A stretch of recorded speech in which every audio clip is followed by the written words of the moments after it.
He doesn't work. All right, folks, Quiet in the gallery. let's get started. Oh, my.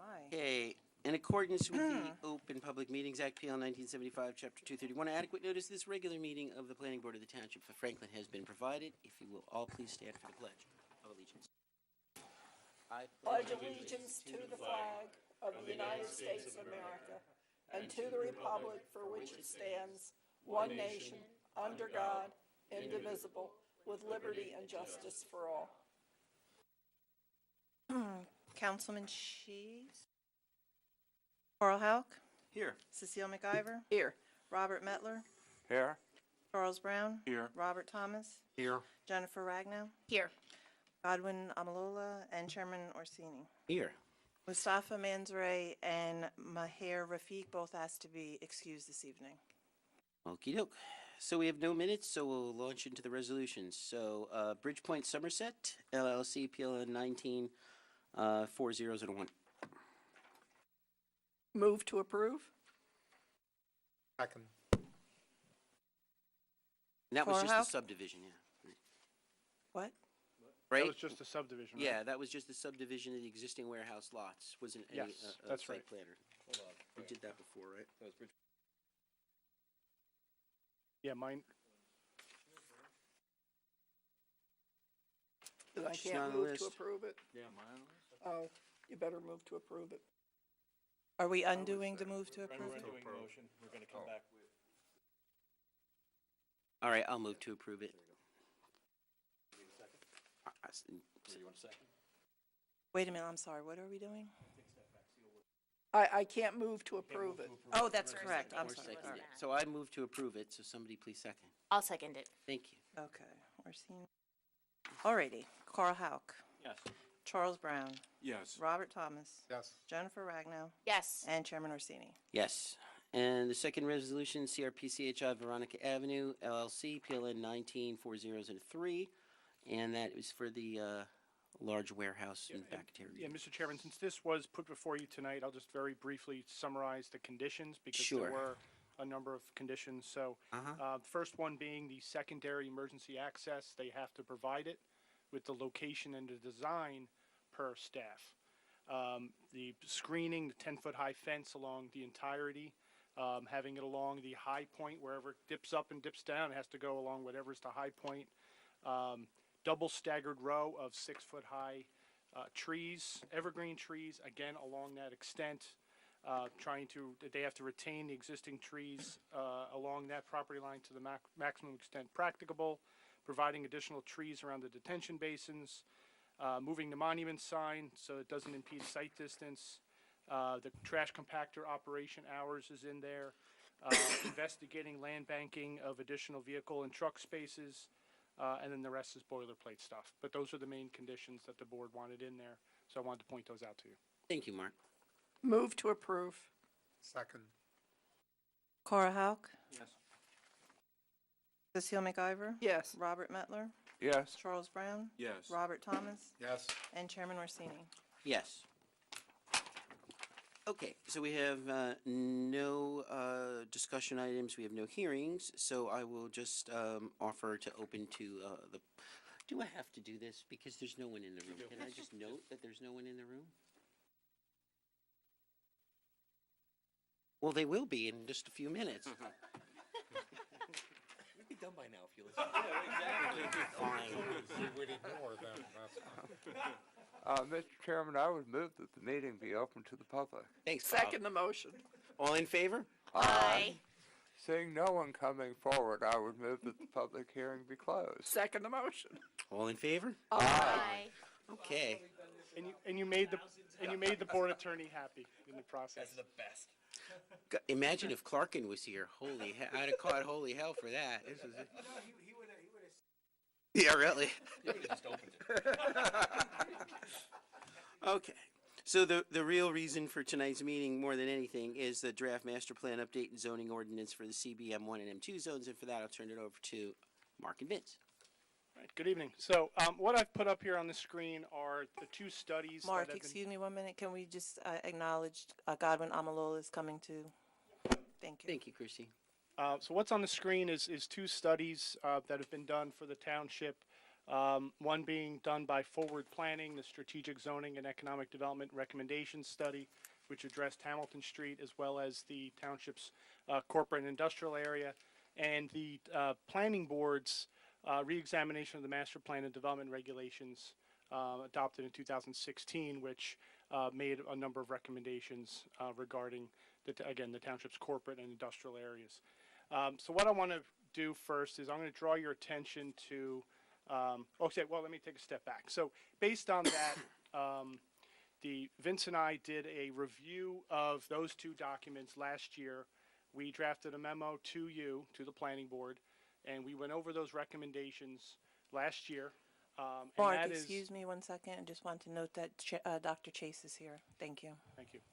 So what that memorandum from Vince and I recommended was, and again, this is piggybacking on these studies that I just spoke about, was consolidating the township's M1, M2, and that's the two different light manufacturing zones in the township, and the corporate business zone into one combined zone, allowing data centers, allowing assisted living and similar facilities, because that recommendation was, again, the township's growing senior population was acknowledged both in the forward planning study as well as the planning board's master plan reexamination, and then allowing a number of other different uses within those zones. Having one set of bulk standards, so if those zones, the M1, the M2, and the CB zone would be combined, then there would be one set of bulk standards, meaning lot area, frontage, setback requirements, lot and impervious coverage, etc. Using the CB zone standards for building height, the CB zone allows 65 feet, and I'll go into that in a minute about how we've addressed that in the draft zoning ordinance. Eliminating the footnote that allows hotels to go up to 12 stories. Again, I'll go into that in the zoning ordinance. Basically, would grandfather the one that does exist, but otherwise require them to comply with just like every other use in the zone. Eliminating that loophole, if you will. And requiring larger yards where such yards adjoin residential zones. So I think at the conclusion of our discussion with the planning board last year, I think it's accurate to say that the board was generally favorable to these recommendations, but you did make a number of specific recommendations that you wanted us to look into. One being maintaining, you wanted the ordinance to maintain the restriction of having parking within the front yard. You wanted to maintain kind of the suburban character of the township's industrial and corporate areas. And then you also wanted the ordinance to be particularly protective of where the industrial and corporate areas adjoin residential zones, having larger setbacks where it adjoins residential zones, and also looking at our buffer requirements to make sure that they're as protective as they can be. And then you asked staff to go and do a draft zoning ordinance and do a master plan amendment to incorporate these recommendations. That's what's before you tonight. So I'm going to, obviously you've been provided these the draft master plan amendment and the draft ordinance in your packet. I'm going to, very briefly kind of just run through what's in the two documents. The master plan amendment, again, it cites the two documents that preceded this, and then it talks about, it kind of examines the key points in these documents. So the reexamination report talks about the issue of office vacancies, the fact that after the Great Recession, changes in technology, et cetera, that the economy, particularly the economy or the market for office space, has changed, and everybody tells us it's changed permanently. So we have to look at our industrial and particularly our corporate business area and make sure that it stays viable, both in terms of job creation and frankly to have a balanced tax base. It talked about the next thing, the CB zone. It recommended that we look at, again, increasing the variety of permitted uses. Going to the bottom, maintaining sufficient areas of light industrial zoning to ensure a varied tax base, encourage commercial and industrial development in areas with access to major regional highways and established areas. So I'm bringing this up because these are kind of recommendation goals and objectives that are in the master plan, that are in the reexamination report, that this amendment is consistent with. So I want to kind of bring up these major themes. Expand the list of permitted uses in industrial zones, recognizing new and emerging uses which would be directed to such districts. So again, that was recommended, I say, back in 2016.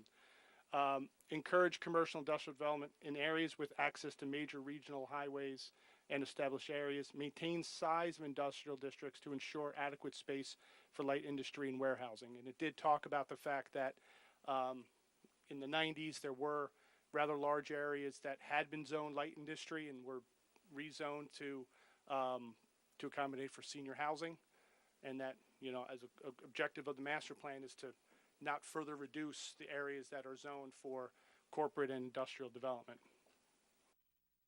And then there's the recommendation again that talks about the increase in the over 55 population and the need for assisted living and other uses to accommodate the needs of that population. The forward zoning study, well, actually, one last thing is the 2006, the reexamination report recommends that there be a targeted study of the township's economic development base, and the forward zoning study was part of that. Again, it concentrated on Hamilton Street as well as the corporate industrial areas. I'll just, you know, scan through this. It had some of the same recommendations in the reexamination, consolidating the M1 and M2 districts, anticipating future subdivision of CB zone properties. What that basically means is the corporate business zone requires 5-acre lots, very large, basically saying you may get applications for you know, smaller lots, and we are seeing, we have been seeing that, you know, people not needing 5 acres for some of the uses that they have. Broaden the use of permitted, so you're kind of seeing things being repeated here in different studies, the same recommendations. Broaden the list of permitted uses, indoor recreation, allowing a certain amount of showroom retail and light industrial uses, you know, basically like a company store, update setback and parking requirements, etc. And then again, those things led to the study, the planning board's evaluation that I just talked about. This summarizes the memo that Vince and I prepared for you, and then your subsequent discussion and recommendations. And then it goes into the, you know, how the land use plan and zoning ordinance should be amended. I'm going to skip that because really what it speaks to is the draft ordinance. So I'm going to go through that rather than repeating. So this is the before, if you will, really the existing. And Ted was kind enough to give me some comments before the meeting. There are some typos. So for example, figure 1 should say Route 287 area, not Somerset area. But that's the existing zoning. So you can see the area that's zoned M1. There's another area right across. What is that, Elizabeth or is that Davidson? I can't read. I think it's Elizabeth. Basically, to the west of Elizabeth is the M1 zone. To the east is the M2. Basically the same permitted uses, except one zone requires 5 acres and the other one 2 acres.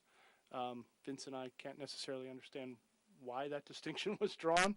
They're basically, in essence, the same in terms of permitted uses, the same. And then that corporate business zone is further to the east, along Davidson and the surrounding roads, and that's more office buildings. That's where you see more of the 3, 4, 5-story office buildings with a mixture of light industrial uses in there. And then you have World's Fair Drive, which is the M2 zone. And then the other industrial area in the town is along Veronica and Roosevelt. That's M2. And there's a small M2 zone off of Hamilton Street, a little bit further to the east. So that's the before. This map shows kind of the changes, what would be going from either the M1, the M2, or the CB to this new zone that we're proposing to call the business and industry zone. So this shows the areas that, what they would go to, kind of the to and from, and this shows the resulting. So one thing I will say is that there is no proposed increase or decrease in the actual areas that are currently zoned within these.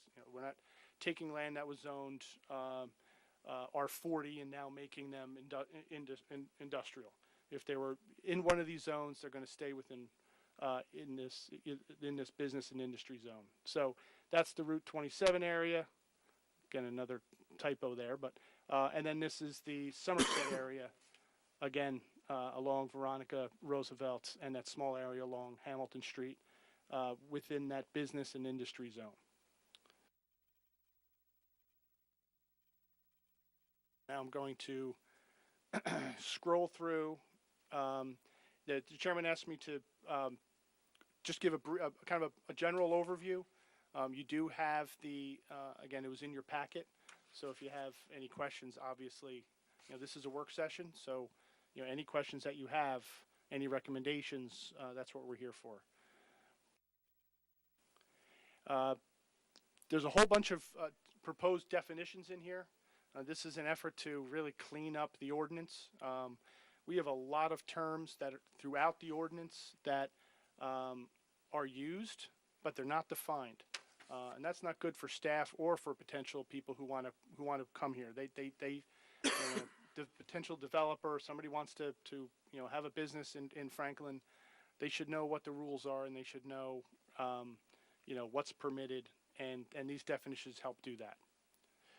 One thing I should say is that I worked very closely with Vince on doing these definitions. We wanted them to be broad enough so that that they weren't overly restrictive.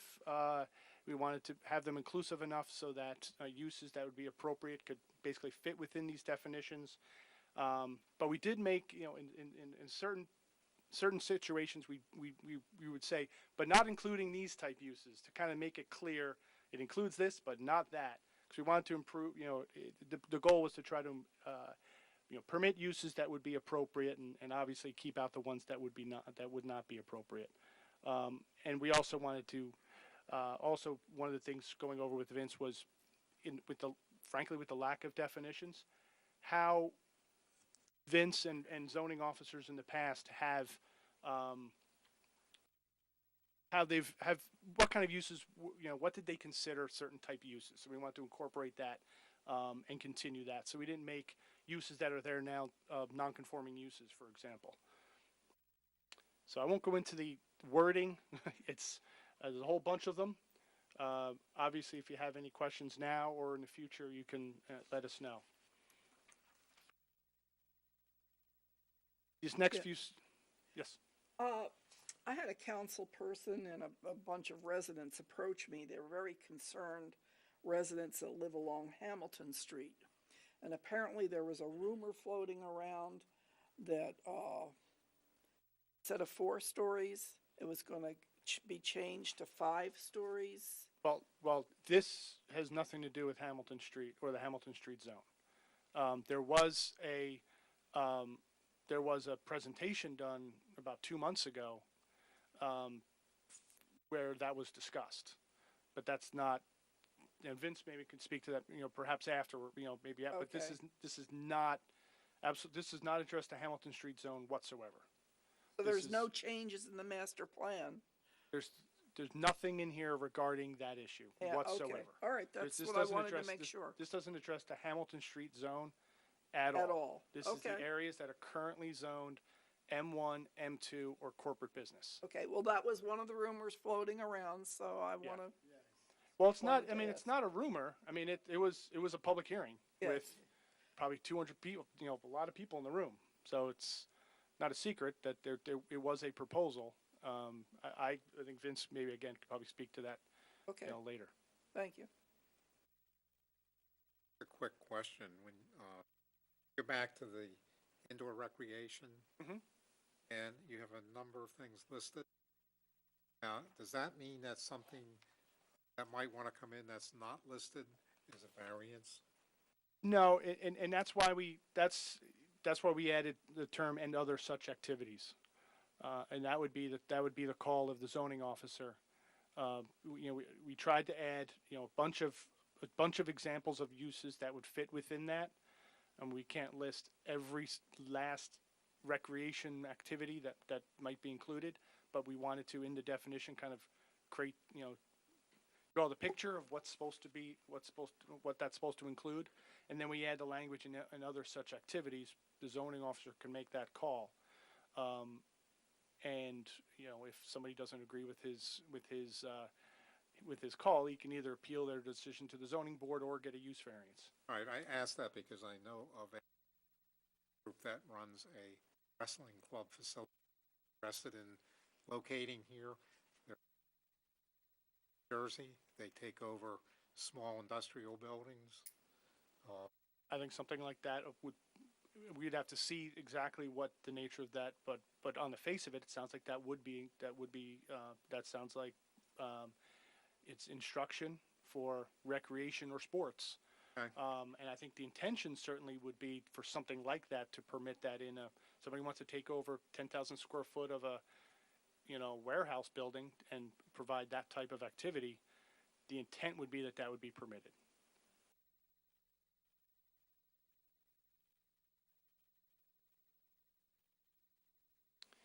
So moving forward, the next few sections are technical. This just identifies the lots that are proposed to go from either the CB, the M1, or the M2 zone to this new business and industry zone. The two zone changes I did want to point out to you because they fall a little bit outside of the intent of the ordinance, but there's a reason for that. There are three small properties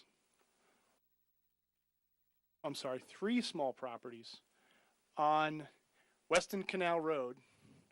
In this map, it's kind of hard to see, but so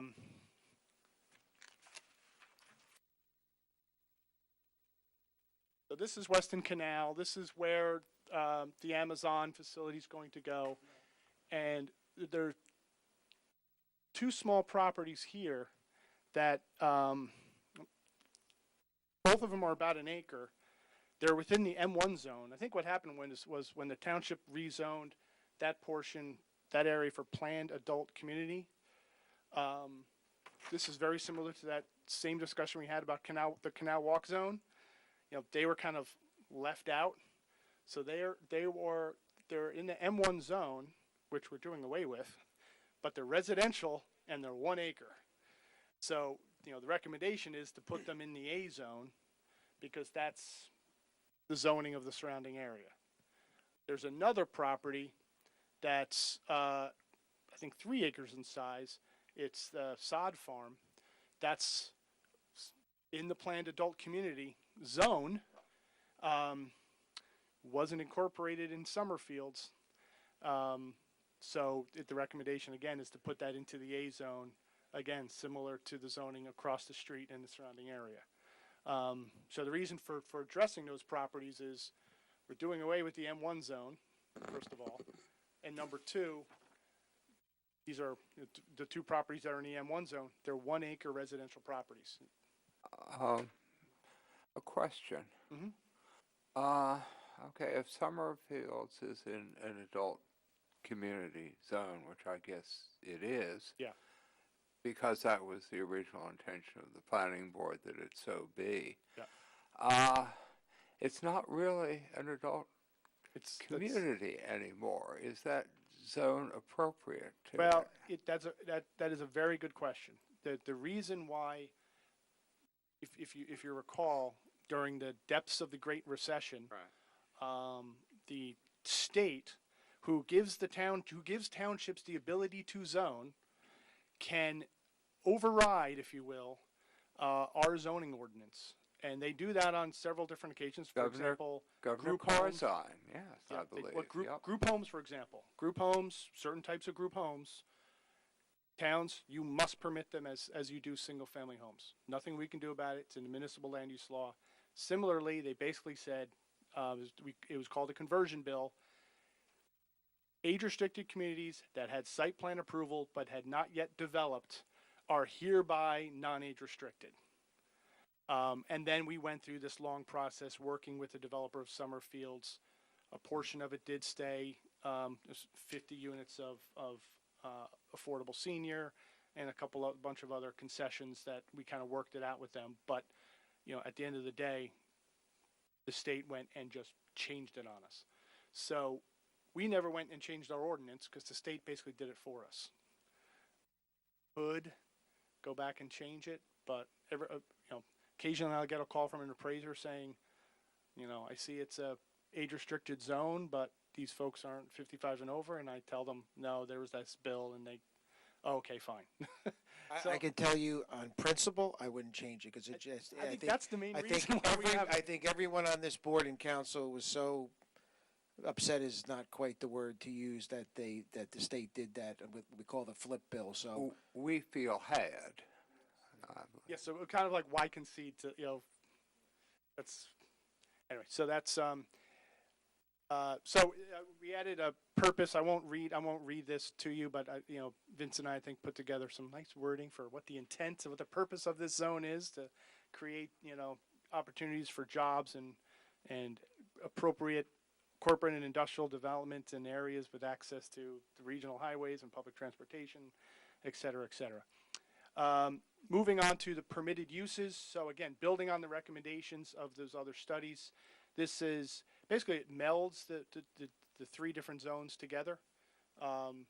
Offices, laboratories, banquet facilities, hotels, data center, light manufacturing. Again, we've defined each of these uses. Indoor rec, self-storage, nursing home and assisted living, and we have definitions of those. Those are when they are licensed by the state. Other types of senior housing would still need to get a use variance. Child care center, that's another one that comes from the municipal land use law. We have to permit child care in our non-residential zones. And then we've also, under accessory uses, retail sales, we've allowed those for light manufacturing and warehouse, capped it at 10%, and as long as you have enough parking, and you'd only have for sale those things that are stored or manufactured on that site. Any questions on? Yes, sir. I have a weird question.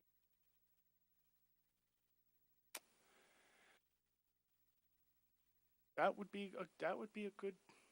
That's such a specific use. I could tell you I think it belongs there. in the past we would have allowed that in our GB or NB or Hamilton zones because we would have considered it like a personal service.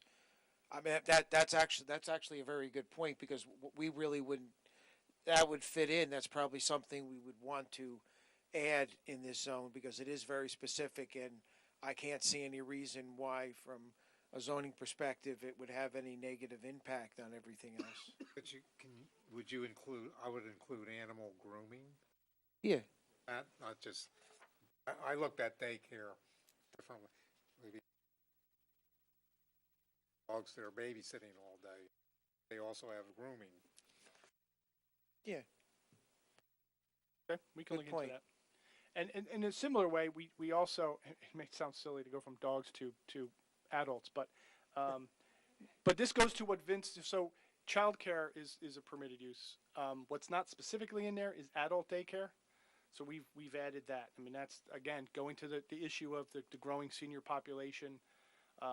We felt there was no reason, if there's sufficient room on the site, to not specifically allow adult daycare, in our industrial and corporate areas.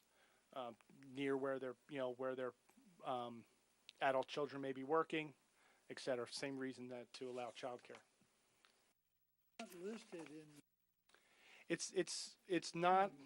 ordinance. It's not. I believe we do address it further down, and I believe we addressed it through the definition of childcare. That basically it's inclusive of adult daycare. Have it in the parking. Yeah, there's another section where we address it. I can get to that. Now, not to get too use specific, but a use like the Green Tree Care Center, would that now be a permitted use? In one of these zones, I Right. would say it would not be, because it's neither an assisted living facility or a licensed nursing home. Because that's more of a residential use. And that's why municipal land use law says certain residential group homes shall be permitted in your residential zones. Okay. Whereas an assisted living or a nursing home are, more intensive. They're usually more 100 people or more. Nursing home could be 500 people or more. So that's why we felt it would be, more appropriate for those type uses in these type zones, as opposed to an R40 zone. Mark, do you actually have adult daycare listed in the principal uses? I'm looking at the table on page Well, again, 9, and it's not there. It is addressed. When we Okay. scan through, I'll show you how it's addressed.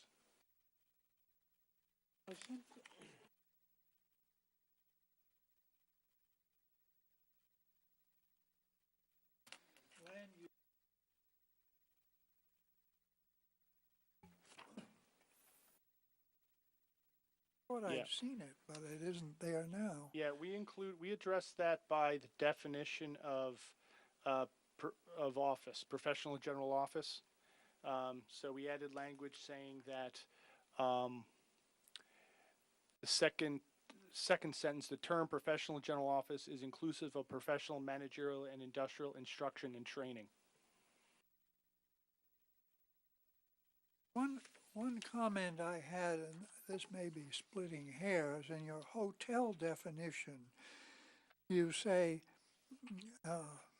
and which provides accessory and incidental uses such as restaurant, bar, and other facilities primarily intended for use of overnight guests, etc. That could imply that if a hotel was simply a hotel and did not have a restaurant or a bar or a meeting room, that it wouldn't meet the definition of a hotel, and that That's a good point. doesn't seem right. That's a good point. What we would do is there, instead of saying "and which provides," which may provide. Yeah, exactly. Yep. Yeah. We'll make that change. We had discussions long ago, different points on these other two uses. I don't know if they're included, but,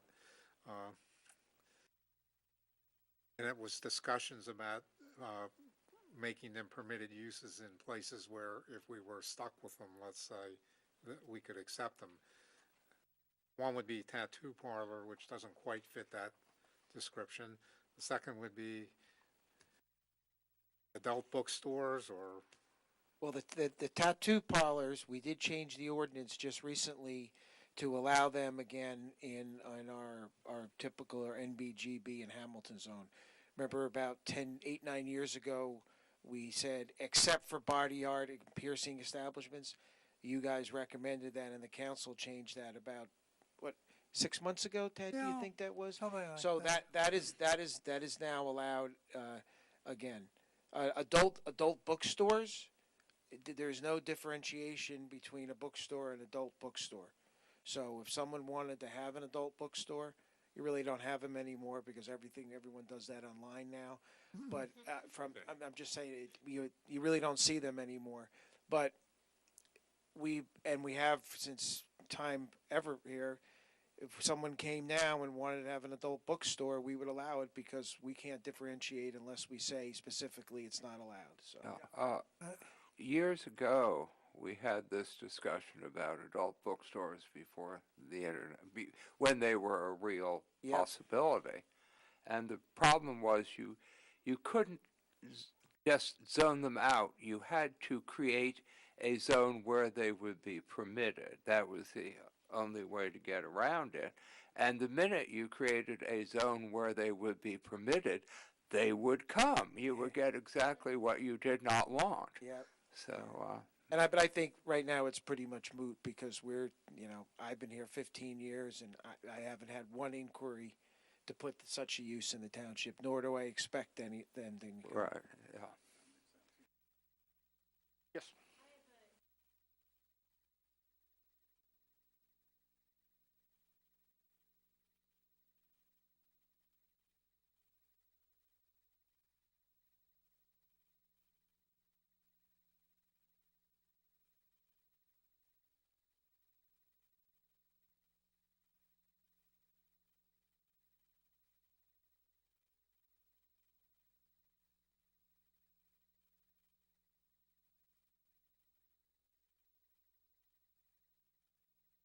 Well, I would say, if it had, we'd have to look at it. If it was, I know we definitely have offices, buildings that have cafeterias, and if it was clearly accessory to the main use, we might permit it. I think it depends on the scale. Yeah, it's You're all the specific- scope and intent. It's the scope and intensity. It's like nowadays you build one of these mega churches. The mega churches have been determined you could put a McDonald's in a mega church, and that's accessory. It really is scope and intensity, and whether it is accessory to the primary use, and that would be a decision that, in this case, Mark would make as the senior zoning officer. But Yeah, generally, you specifically allow that in the indoor recreation. yeah, the indoor rec, mentioned because there. again, that is, we know like the Protec, the hockey place, they do have, that. So do soccer hotels. centers on Cottontail. They have an indoor. Yeah, yeah, refreshment and that's area. accessory to Yeah. that use. If somebody wanted to have a standalone restaurant, that is a recommendation in the master plan reexamination that we consider allowing restaurants and some retail. We didn't incorporate it into this. We kind of wanted to just address, the merging of the zones. We are going to address subsequent. There's going to be we're going to be preparing a new master plan reexamination, as well as a new full land use plan, and then of course the zoning to implement it. What I would suggest is we tackle that as part of that, because how should we be permitting, where should we be permitting retail? Should we be allowing retail and restaurants in these zones?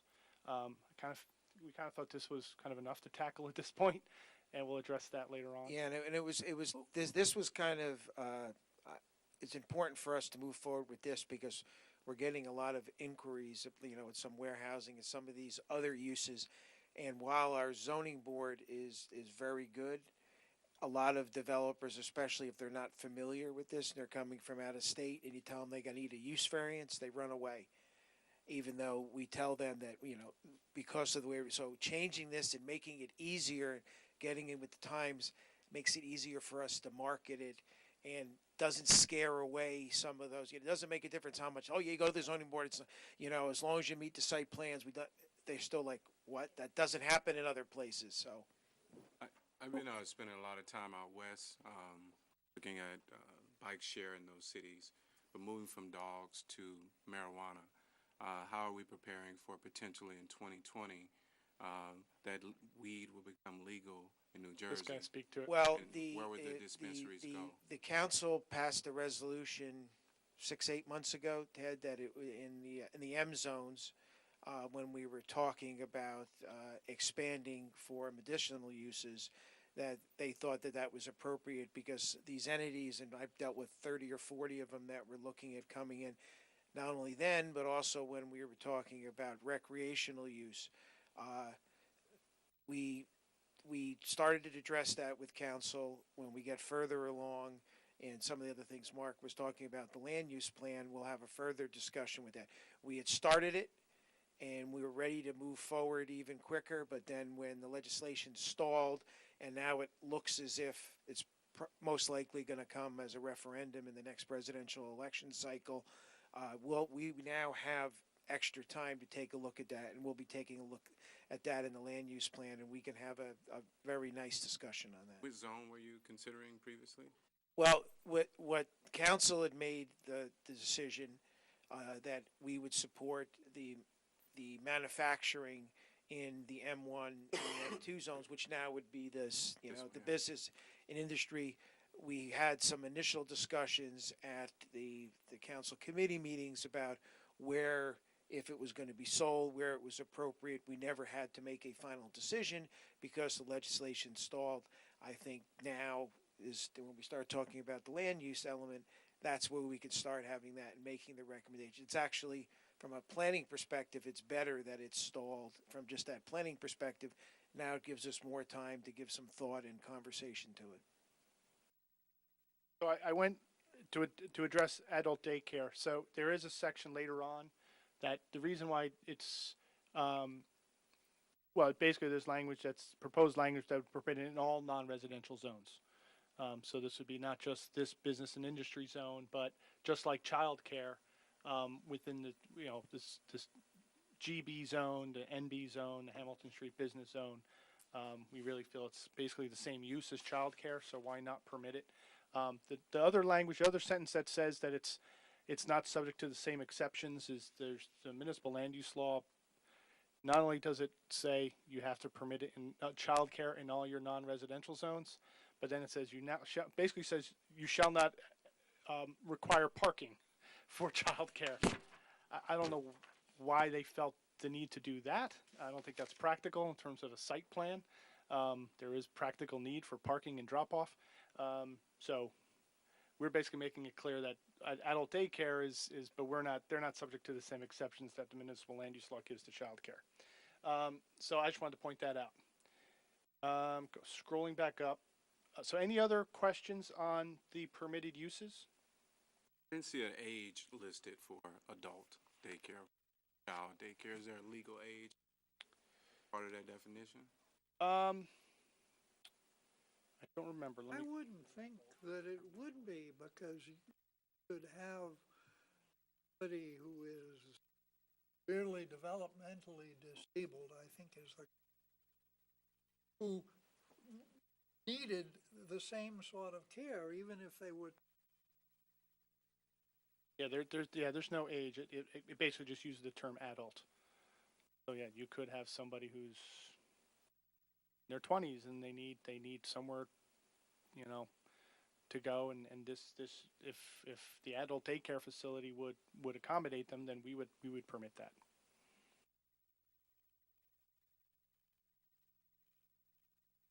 So any other questions on permitted uses?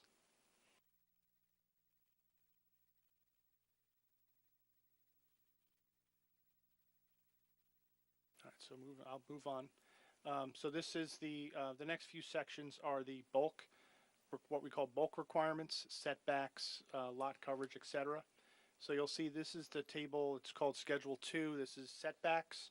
What we basically did was, since the CB zone and the M1 zone have 5-acre requirements and the M2 zone requires 2-acre, we basically borrowed the and since this new business and industry zone is going to require 2 acres, we basically proposed the same setbacks as that, again, existing setbacks of that M2 zone.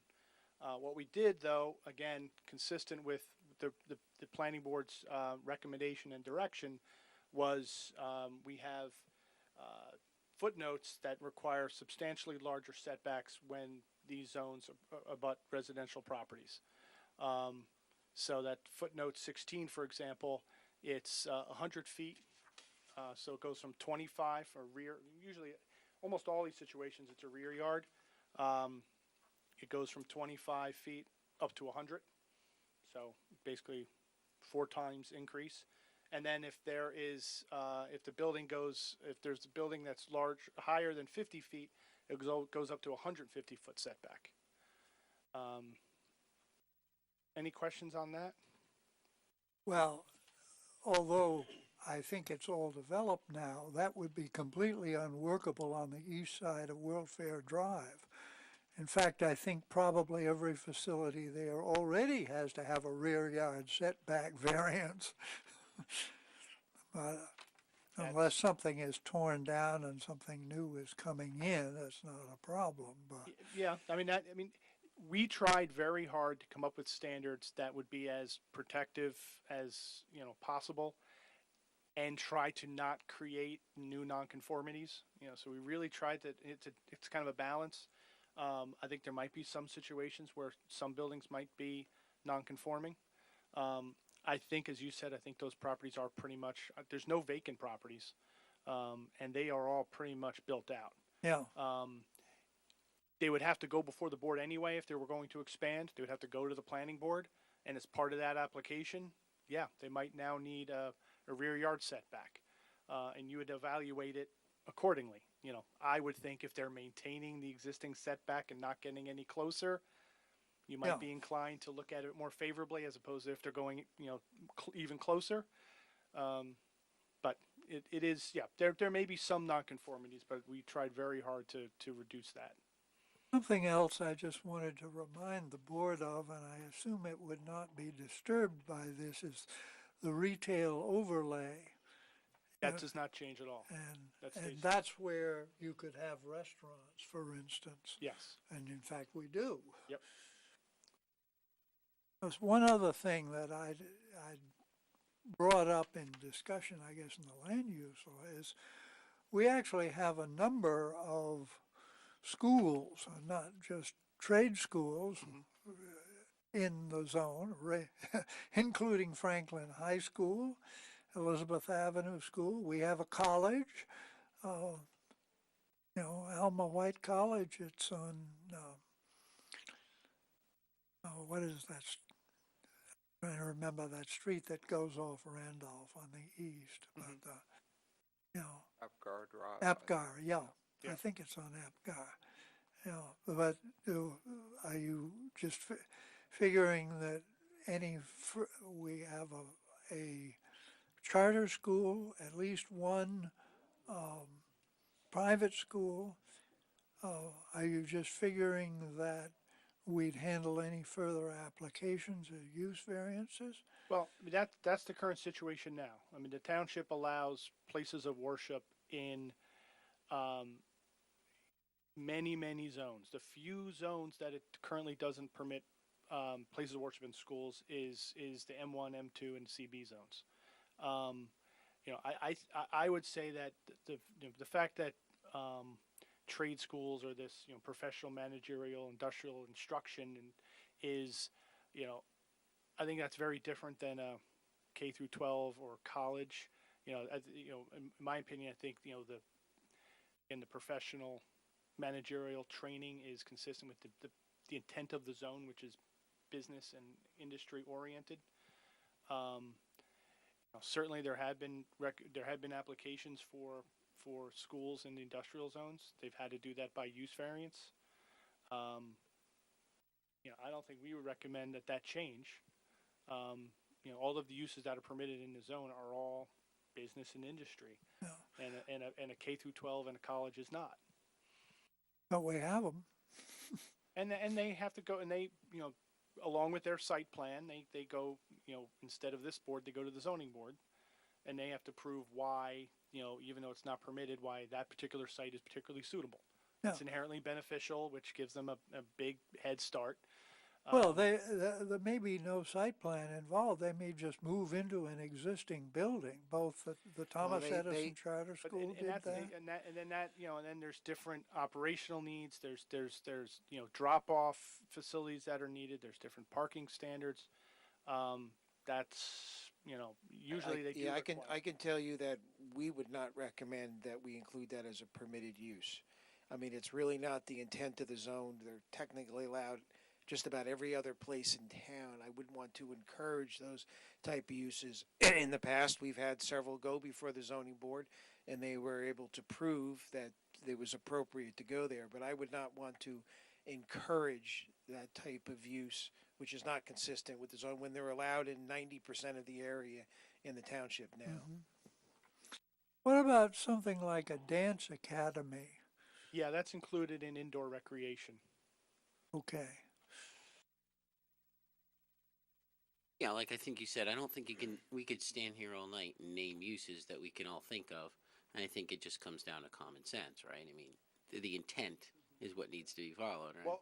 Well, I can tell you that the exercise of going through what about this use, what about that use, Vince and I and the new zoning officer, Andre, spent hours talking about what about this use, what about that use. And then there'll be something crazy that comes up that you can't possibly think of, and you have to. And that's when the zoning officer has to make a determination, and either somebody can appeal that decision, or they have to go get the use variance. But We spent a lot of time having that discussion, and also this discussion with Frank Hasner here was for 20 years to try to be consistent. Because over the years, we've allowed certain things. I can tell you that every single time an adult daycare came in the last 30 years, we considered it like a child care, and we allowed it. We didn't make them go to the zoning board. We allowed, there was 6, I think there's 3 or 4 left. Frank allowed it, I allowed it, Mark allowed it, we did. So we tried to have that exercise for each one of these uses and say, we've allowed certain things, now let's codify it and put it in the ordinance and be consistent, especially with the definitions. I would work on a definition, I would think of that, and I would go, hey, Vince, have you had those uses before? How did you handle it? And that exercise happened probably 20 times. It's good that there's some continuity, right? Some overlap, right, between previous. Well, we want to make sure, if there's 4, 5, 6 of these type uses, we don't now all of a sudden want to make them not permitted, especially if they're appropriate. So you went through the why and the where and, the uses and stuff. And so now, we're sort of into the bulk requirements. Does anybody have any questions or any comments on sort of the bulk requirements that will make up, the actual ordinance? Yeah, so those are the setbacks, and then the lot coverage and impervious and FAR. You can see the standards from those other zones. We basically, kept within that same range in terms of building height. Lot coverage and impervious coverage, the 50%, 60% are in one of those, either in the M1 or M2 or CB zones. The 65 feet is in the CB zone. We recommend that we maintain that 65-foot height, but then we also, again, have larger setbacks and larger buffer requirements.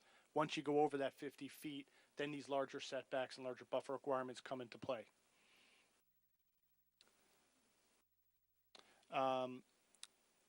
We added a whole bunch of parking requirements, tried to keep an eye on trying to make sure that they weren't going to require more parking that is necessary. I don't know if I want to go through each of these. I think if if you have any comments on it, any suggestions, you obviously feel free to email me if you have any questions on it. Signage, really nothing's changing. The only thing on the left-hand side, we just added the uses, again, to make it more clear where some of these new uses would fall. The one thing we're doing away with is on the attached sign, there's this 5% of the first floor building face area.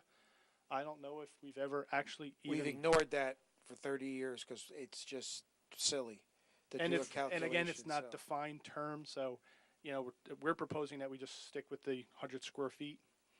And this is not a very big sign on if it's a large industrial building. Buffer, in summary, we're improving the buffer requirements. 50 feet. The different zones, the CB, M1, and M2 are kind of all over the place. Some zones one of the zones only requires 25, another one 50. We're proposing 50 feet be the standard width. We're adding a requirement. There's no requirement for fencing. We're recommending the standard, the usual standard for fencing in a buffer is a solid 6-foot high fence. That would increase to 75 feet if the building is 50 feet or more. Right now, the buffer requirement says that evergreen trees can have to be 3 feet in height. We've proposed to increase that to 6. And we've added some numbers in terms of one for each, in terms of numbers. I think it's 1 for every 2,000 square feet of paved area. So there's a numerical standard based on the amount of paved surface.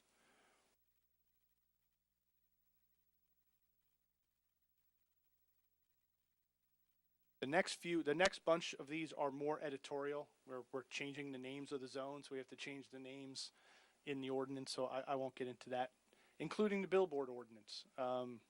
It says it's permitted in the M2 zone. We're just changing that to the BI zone.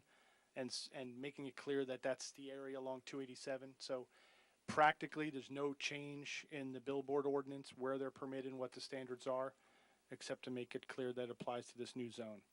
And that's basically it. The last thing is there's actually conditional use standards for a warehouse, but there's not a single zone in town where warehouse is a conditional use. So we're taking it out. So we don't want somebody looking at that. I think we've had people come in with warehouse going, oh, do I have to keep to these standards? If you're a permitted use, you don't have to comply with the conditional use standards.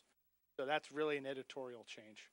And then the adult daycare thing we already spoke about. Yeah, I just have two quick comments, Mr. Chairman. Number one, the whole goal of this was to meld the economic development recommendations and how we're going to market everything with the great planning that the township and the board and the council have done for a long period of time. You know, you had the 2016 master plan reexamination report.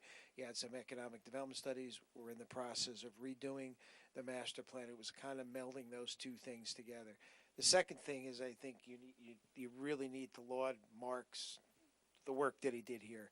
If we had gone out and had a consultant do it, first of all, it wouldn't be half as good because you wouldn't have someone who understands not only the township, but also understands everything that this board and the zoning board and the council. That's invaluable. He was able to take that, and I forgot how many pages is it, Mark? This was hundreds of hours of work over a very, very lengthy period of time that no outside consultant could have done in this manner. And I think you could see from the comments, which were very good tonight, but the overall concept is that I think you like it. And that took a lot of work by Mark to make sure that he took, because sometimes I'm very pushy about what I want for economic development, and then he gets me back. Well, we have to consider the plan, so we tried to keep those two things in balance. And I think, as you could see from this, is Mark did an excellent job. Yeah, I would agree. I would totally agree. It's very good.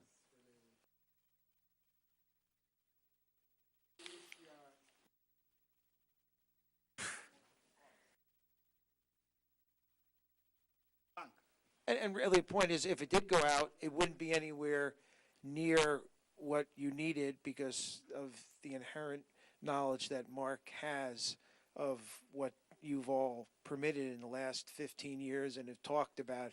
He's been to 200 meetings and understands what you want, how you want it, what's important. Thank you. So Mark, what do you require of us tonight, and what are the next steps? Well, nothing's required of tonight. Tonight's a work session. Okay. So tonight was the, to go over this, to brainstorm, to see if there's any comments that you had. We've received a few, so we'll make sure to incorporate that. There will need to be a public hearing. So we'll try to, get that done within, schedule that within the next few months. You mean for the master plan amendment Well, part, right? Yeah, we'll have to, Vince and I think we'll have to go back and think about the exact timing because there's also the reexamination report that should be done. I would like to do kind of both of them at the same time, the hearing for this and the new reexamination and this. So, maybe we're talking about, you probably have another work session on the new reexamination report, and then we'll have the hearing on both, maybe in July, maybe, something like Now, that. in terms of ordinances to implement that, after that, those get introduced, we send them up to council, they come back, this is just Yes. the normal. Yeah, and the ordinance would get sent to council after the adoption of the master Right. plan. Right. And at the same time, most likely, in all likelihood, at the next meeting, your next meeting, we have the environmental resource inventory, the historic element, and the farm preservation plan. We are in the final stages of updating all of them because they've been in development for the last few years. Some maps had to have been updated, and we want to make sure they're all consistent with each other. So I'm working with Tara Kenyon, who's the township's open space consultant, and our IT department, again, to make sure all the maps are consistent. That should be done most likely tomorrow. What I'm going to suggest is, since those plans are so big, that we put them on our website, and that we send you the link I like that idea. and then you review it, because we will, especially since it's one of them is the environmental resource inventory, we will kill a forest with these plans. I mean, some of them are like hundreds of pages. Counterproductive, yeah. So we're going to put that on as soon as possible. I hope to get it on as soon as tomorrow, certainly by Friday, and then you'll have a few weeks to review them at your, leisure. We'll again talk about them at the next work session, and then maybe that will be the same hearing as maybe we'll do the hearing on all five. Reexamination, ERI, historic element, farm preservation plan, and then after that, we have to comprehensively update the land use plan, and we also have the circulation element. And we always want to do those two kind of together. So, but we're going to get these ones kind of out of the way first. The reexamination kind of sets the stage for the land use plan. So that's kind of the schedule.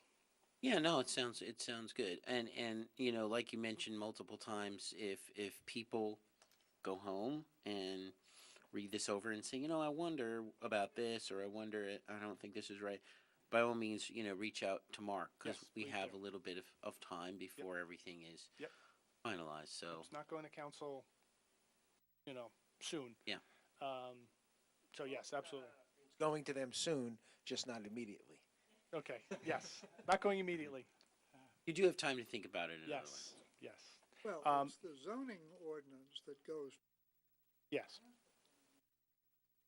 Yes, Yeah. exactly. And again, just to get on the circulation element, we do have a consultant working on that. He's been working on drafts at some point during that process, probably in the summertime period. We'll be coming before you with for a work session. So, I'm looking at you, Mr. Brown. We'll need your input. Yeah, will the public be able to give an input before the work session next time? Well, yeah. Well, I'll answer it in two ways. Number one, we're going to be putting this on the website. Okay. So this draft will be up on the website, and then there's going to be a public hearing. Okay. So before the public hearing, that's what I'm saying. Yeah. Because the public hearing really, that is their opportunity to comment. Okay. Whenever we do anything with the master plan, we have to have a public hearing, and then we'll have another. When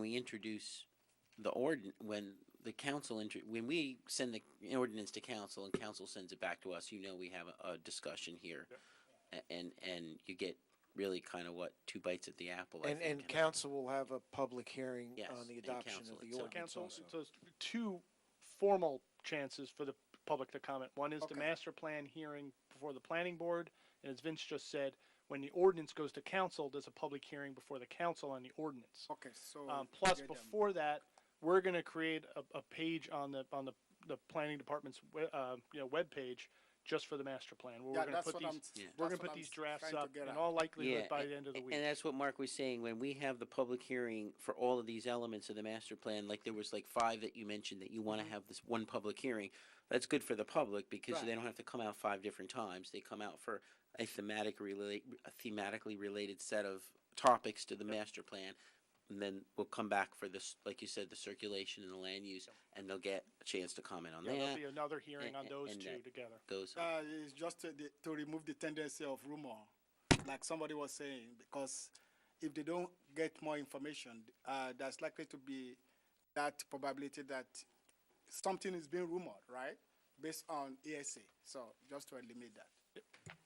In my experience, and it's a fairly long experience, and I bet Ted will back me up on that. I know Bob will back me up on that. Metler, I know Bob Thomas will back me up on that. You can do just about anything. You can put it in neon lights, and you're going to get somebody out here talking about something different, talking about something that's unrelated, talking about something you don't understand. It's just human nature.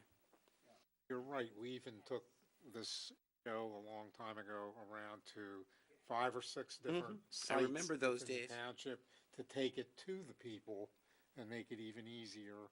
And we got maybe a couple more than are here tonight. think when we went down to Laurel, we remember when we went down to Laurel Avenue, the school that they bought. I think that was one of the places we had, and I think there were probably more crickets out that night, and there were. Well, and you could argue by putting it on the website, you are putting it out to all of the residents of the town. It's with a click of a button, they can review it. Or you technically can argue. Not everyone has access. Fair enough. you can But a lot more people have the opportunity then will show up to a hearing at town. But town hall. there's always hard copies available in Mark's office. You can always walk right in and ask Mark for anything. And I you can want. tell you, I don't remember one of those meetings where there were more people in the audience than there were board members and staff. Yeah. All right. Does anyone remember? I don't remember one. 10, 12 staff and board members and 2, 4, 5 members in the we public. did better at the Frank. I remember Elizabeth Avenue. Yeah.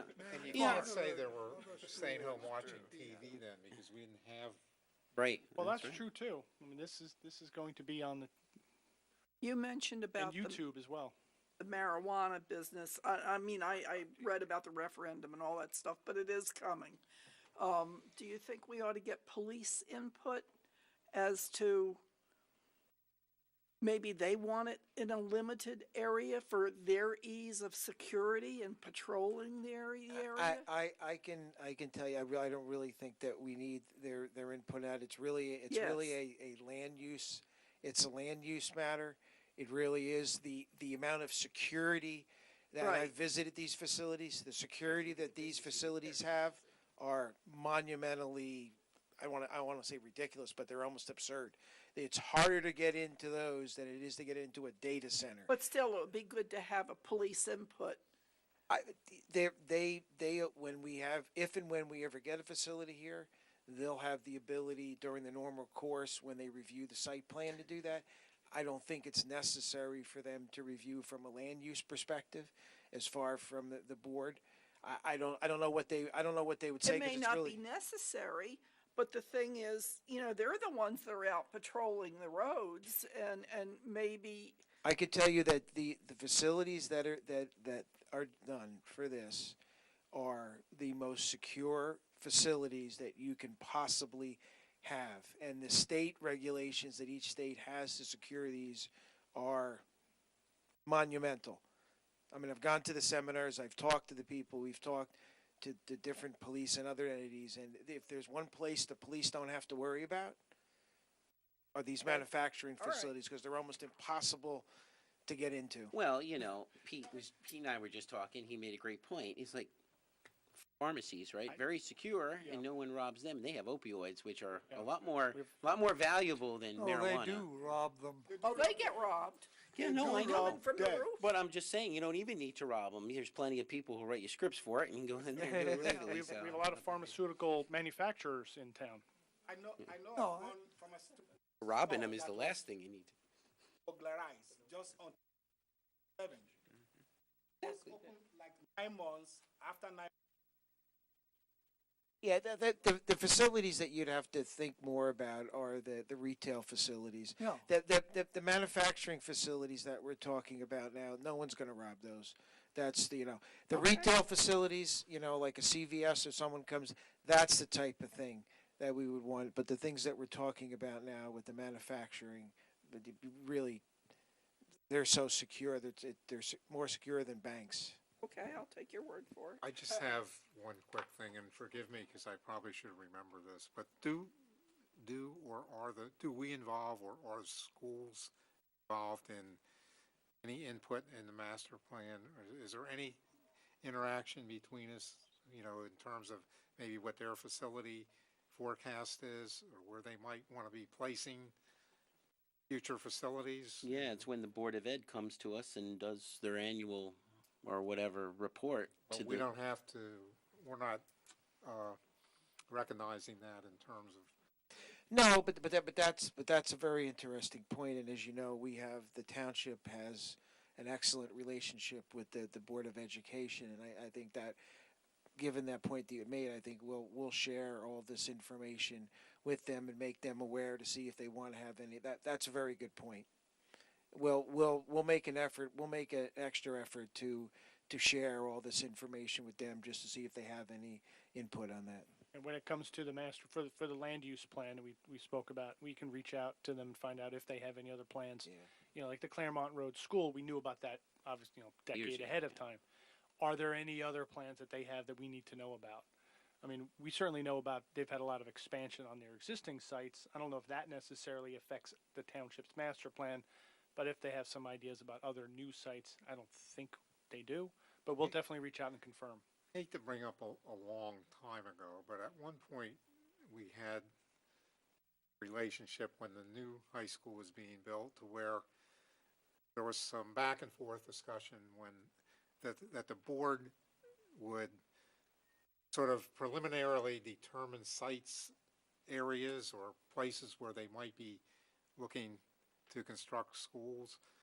And on the other side of that, when there was an application for development on some of the property in that area, they would be notified, so they would have an opportunity to act if they were going to or not. I don't know if we still do that kind of cooperation. We don't, but I'm not aware of, I mean, we'll speak to them because we talk to them all the time. I'm not aware of any future land that they're looking at to build anything new, but we'll have that conversation with them, and if there is, we'll reinstitute that policy.